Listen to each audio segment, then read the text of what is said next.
Hola, soy Alejandro Ibarra Gámez y los saludo desde mi Escuela Secundaria Técnica número 62, Profesor Ricardo Montijo Mendoza, ubicada en Nogales, Sonora. Los invito a ver las entrevistas que nos ofrece Televisión Educativa en la serie A la Luz. ¡Iniciamos!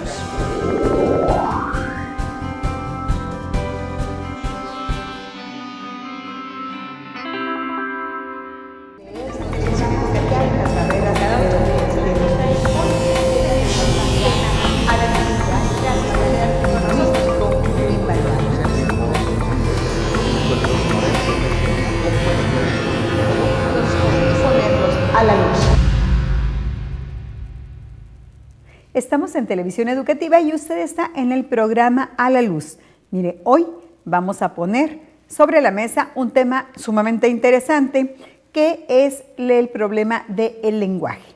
¿Cómo podemos detectar si nuestro hijo tiene problemas de lenguaje? ¿A qué se debe? Y sobre todo, ¿qué podemos hacer para prevenir esto? Si hay prevención, y qué podemos hacer para curarlo, porque cura sí hay. Para hablarnos de esto se encuentra con nosotros el maestro Daniel Martínez Gámez. Él es licenciado en Educación Especial y es asesor pedagógico en el área de educación en la Secretaría de Educación y Cultura. Bienvenido, maestro. Hola, ¿qué tal? Buenas pues es un tema interesante, pero problemas de lenguaje, decimos, pues es muy natural en los niños, ¿no? Que cuando comienzan a hablar, bueno, nosotros decimos que es natural, pero los especialistas nos dirán si es o no. Que cuando comienzan a hablar, hablan mucho, no saben las palabras o simplemente se detienen para que nosotros adivinemos qué es lo que están buscando. Pero esto iremos desarrollando en la plática. Comencemos por decirnos qué es un problema de lenguaje. Claro que sí. Mira, un problema de lenguaje aparece justamente cuando el desarrollo de la adquisición de la lengua natural, como bien lo dices, presenta una desfase. ¿Sí? Hay cosas que sí, en efecto, cuando el niño está adquiriendo la lengua en los primeros años de su vida, se pueden esperar, ¿no? Articulaciones que no son las correctas, pero obviamente está en la etapa de adquisición. Cada niño tiene un desarrollo de lenguaje particular, pero sí hay etapas muy específicas de lo que se puede esperar de cada niño. Entonces, hablamos de problemas de lenguaje cuando lo que debiera estar pasando a esa edad no sucede y el niño tiene un problema en la comprensión o en la expresión y hay una dificultad claramente perceptible a la hora de utilizar el lenguaje y a la hora de hacerse del lenguaje como medio de comunicación. Si bien es cierto, sabemos que los sonidos guturales pues no es un lenguaje como tal, pero si el niño a edad temprana no comienza a emitir sonidos, allí debemos de estar alertas. Bueno, sí hay señales de alerta muy claras que los padres principalmente o los cuidadores del niño tienen que conocer. Todos los niños pasan por etapas tempranas del lenguaje, del jugar con la vocalización, el aleo, los juegos, eso es natural. Cualquier niño emite y produce sonidos antes, obviamente, de adquirir el lenguaje o las palabras como tal. Pero sí hay que tener precaución. Si el niño es primero, o sea, si es el primer niño de la familia, con frecuencia es el ensayo, ¿no? Ahí estamos viendo qué sucede. Cuando ya es el segundo o tercer niño, la mamá ya tiene experiencia o el cuidador y dice, esto no pasaba con el anterior. O el otro a esta edad ya estaba haciendo esto, y entonces es más fácil detectar cuando hay algún desfase o algún retraso en el desarrollo de algún área. Sí, hay algunos niños con ciertas patologías que no emiten sonidos o que los hacen de manera distinta, pero generalmente todos los niños, bebés, en las etapas de adquisición de los primeros años de vida, pasan por los mismos estadios, ¿no? De la adquisición de la lengua, que es jugar con la voz, hacer sonidos, ir ensayando y de pronto pareciera que dicen mamá y dices, ay, tiene apenas unos meses y ya dice mamá. No, realmente está solamente ensayando sílabas que, por así decirlo, escucha o repite.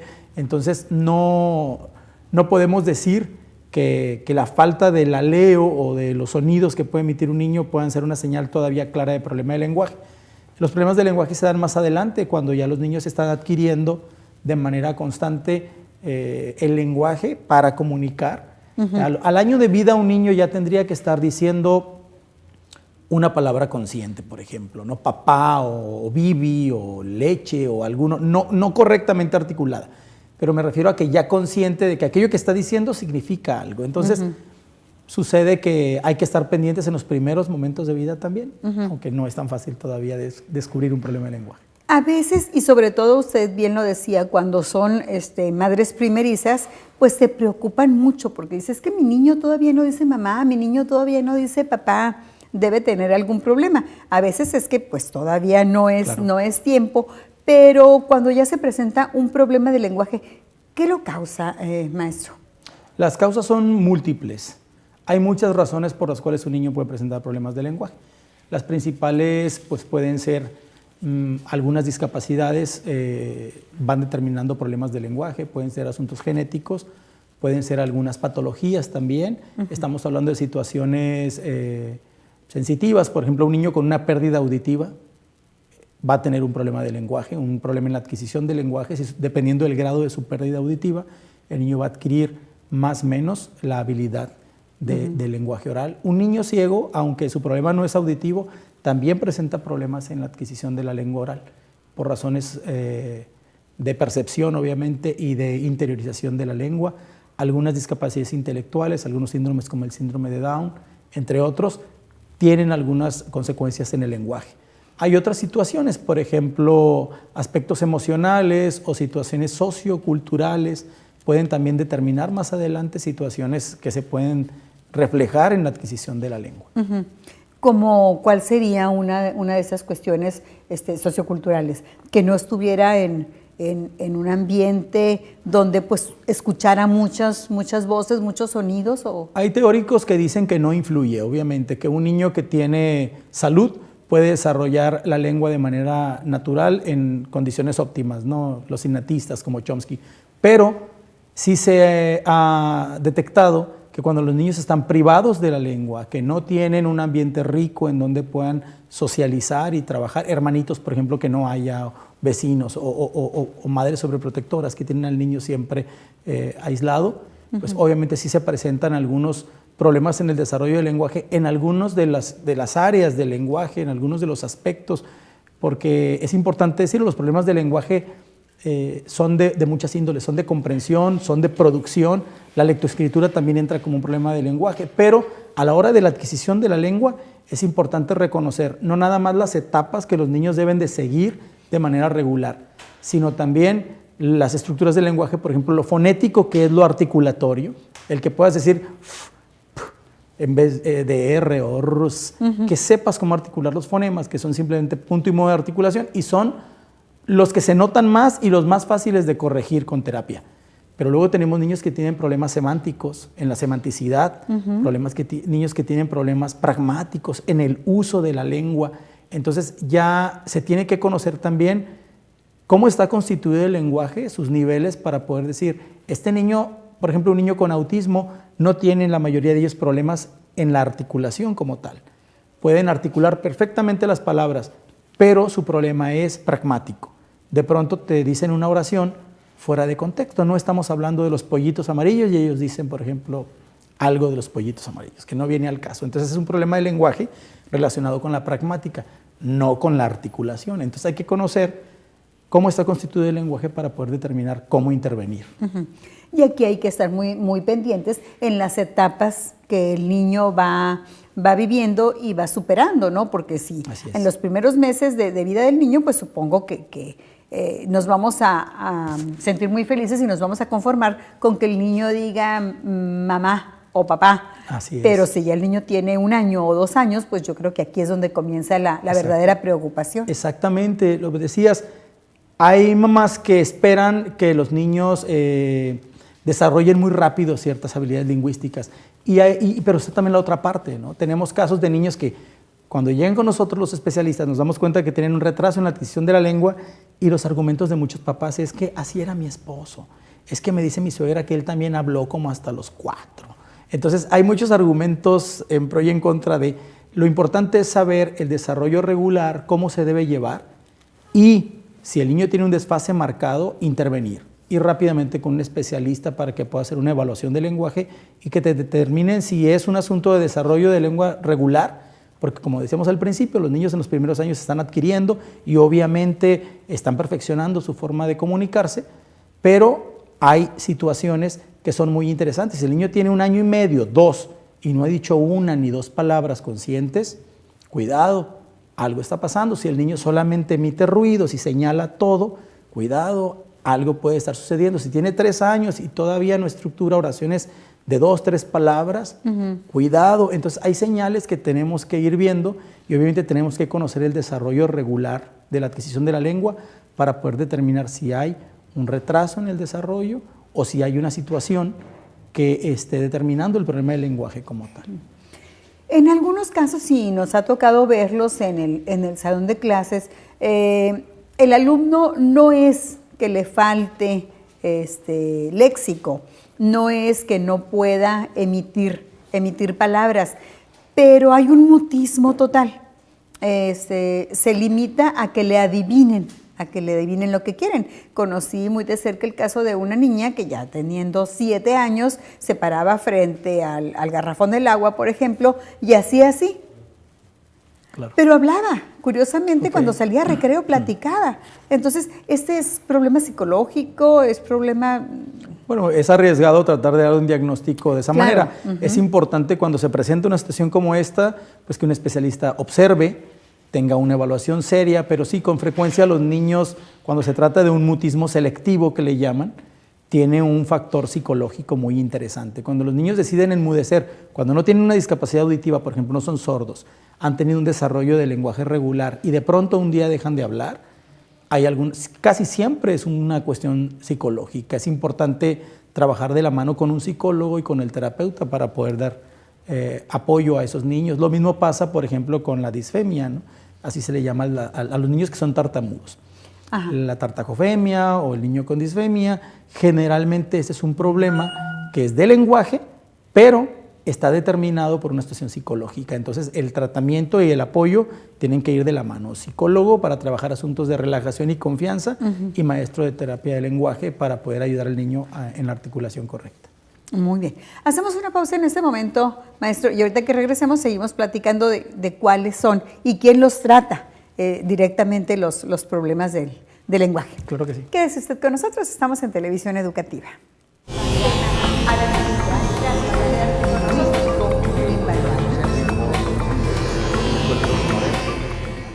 Entonces nos quedamos, maestro, en que la tartamudez es un problema de lenguaje. Así es. Es uno de los... Es uno de tantos. De tantos.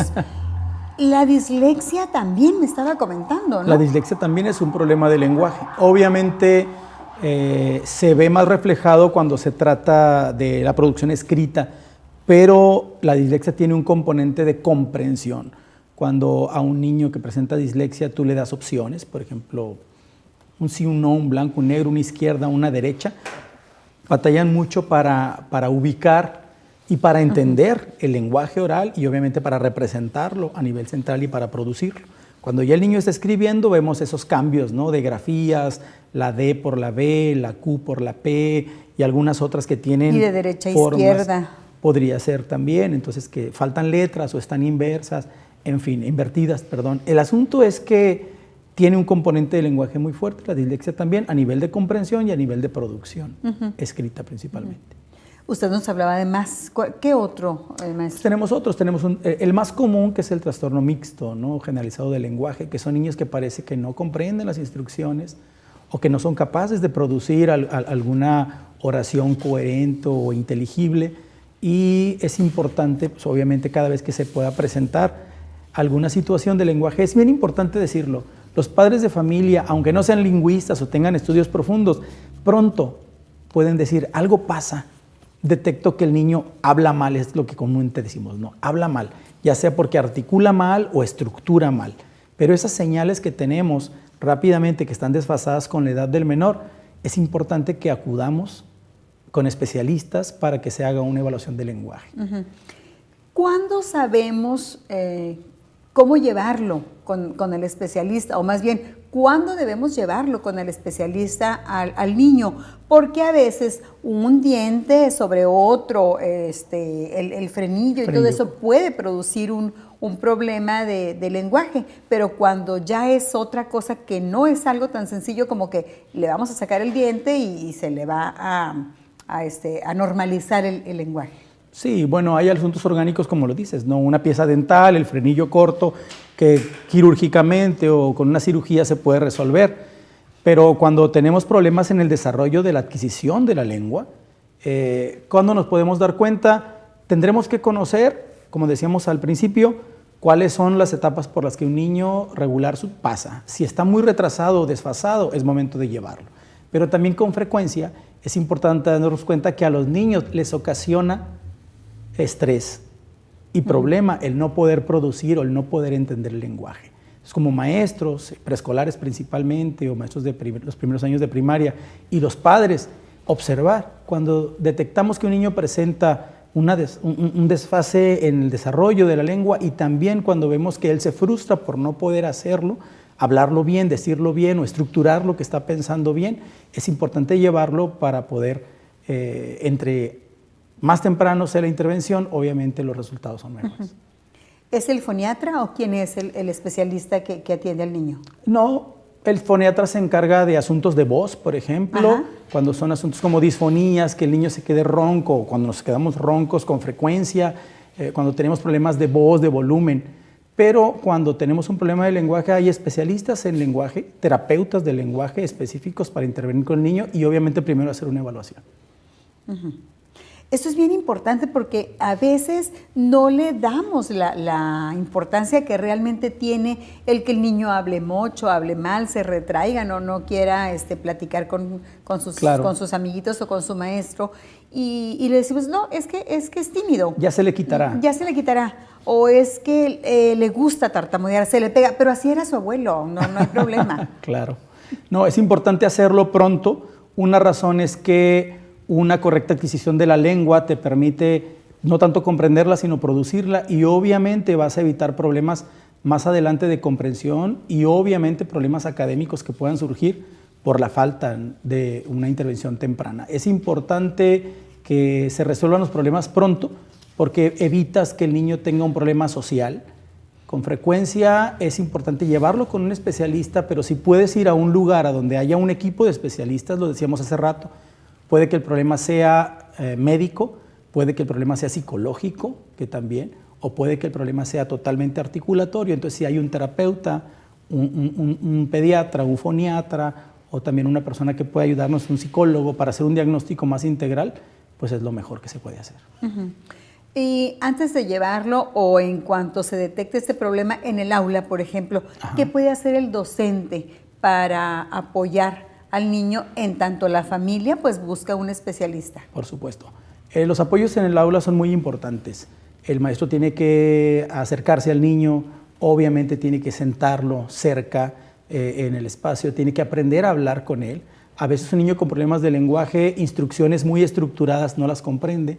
Tendríamos que hablar claro y dar instrucciones cortas para que el niño las entienda, permitir que tenga un alumno monitor, compañerito que le pueda ayudar para cuando no haya comprensión de alguna instrucción o que él la pueda ejercer. Y también, con frecuencia es importante hacerlo participar, porque tiene el problema del lenguaje, no lo vamos a dejar callado, es todo lo contrario. Entonces es fomentar que el niño participe, que levante la mano, que hable y que comente lo que él quiere, y también sensibilizar al grupo, porque muchas veces cuando el grupo se burla del alumno que tiene un problema de lenguaje, esto, lejos de apoyar o de ayudarlo, exacerba el problema del lenguaje, ¿no? Le pones un componente social.